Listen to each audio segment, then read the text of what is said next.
Yes, I wanted to add something here to what my distinguished colleagues have already said. It's that there is one case, of course, which still needs to be answered, and Hazrat Khalifa Rabi' rahimahullah did answer that, but he answered it with the answer that the Promised Messiah himself had given, alayhi salam.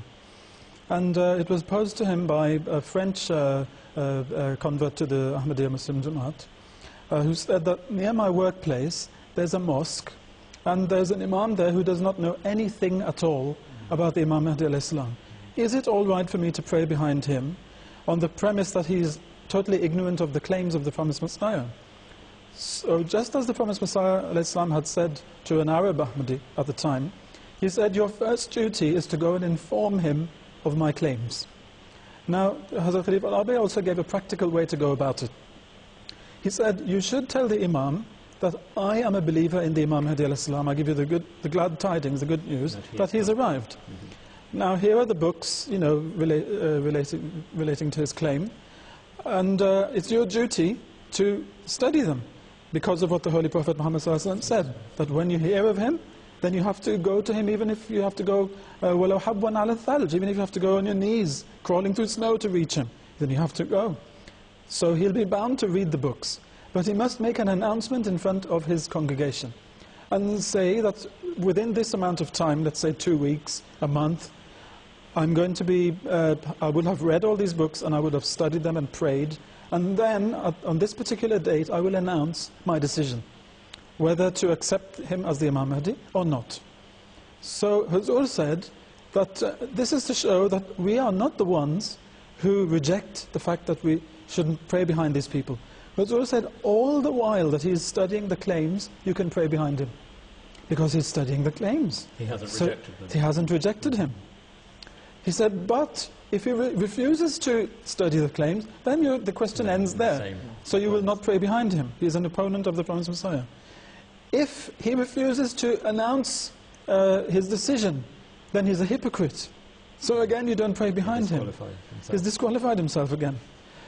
And if he announces that he believes in him, then not only you can pray behind him, chances are many people in his congregation will, because of his influence, also accept the Imam Mahdi al-Islam. He said, so it's a win-win situation for you.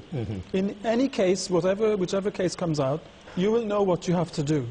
But the clear point which both Tahir Saab and Azhar Saab have mentioned is that if you don't accept the Imam sent by Allah, your imamate or imamhood, if I could say, is forfeit.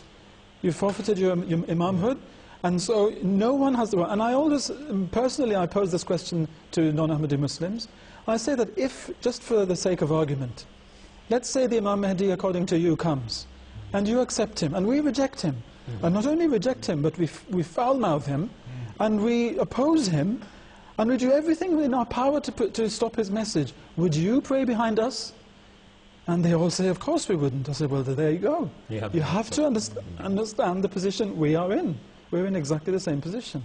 Jazakumullah. I think that in a very detailed way answers the question. But if you do have subsequent questions, indeed, if there are questions which arise from the answers you're hearing today, or you have other matters you wish to raise, again, a reminder to our viewers, it's faithmatters@mta.tv. That's the email, faithmatters@mta.tv. And the fax number is 44208 687 8037. And just as a reminder, as I said at the start of the program, we are actually taking the answers that you hear here on Faith Matters, and under youtube.com/MTA Online 1, that's the numeric one, you'll be able to find with the subject matter the responses, the questions which have been raised by your good selves, and the answers given by our distinguished panel. So do look in on YouTube as well. Just as a general point, I think some viewers may be thinking we're sort of laying on some special sound effects. Well, that's the heavens opening up on us.